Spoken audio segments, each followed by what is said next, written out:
In this video, I will be showing you how to create motion graphics in Canva. Let's get started.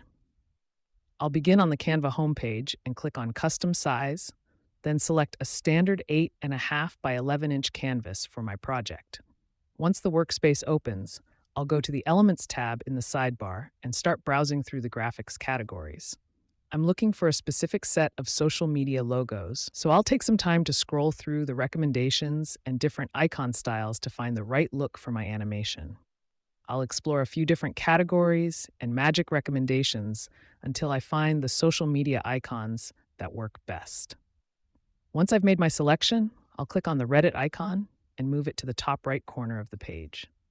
Next, I'll pick out a curved arrow to serve as a directional guide and place it right underneath the logo. Now, I'll bring in the Threads icon for the top left, the TikTok icon for the bottom left, and finally the Instagram icon for the bottom right corner. To complete the layout, I'll add more curved arrows between each of the logos to create a clear circular flow for the viewer to follow.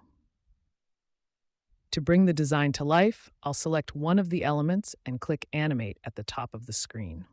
I'll choose the Create an Animation tool, which looks like a small bee, to draw my own custom motion paths.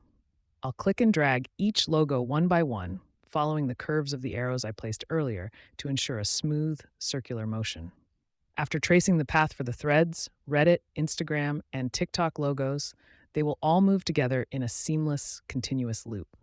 And that's how you easily create your own custom motion graphics in Canva.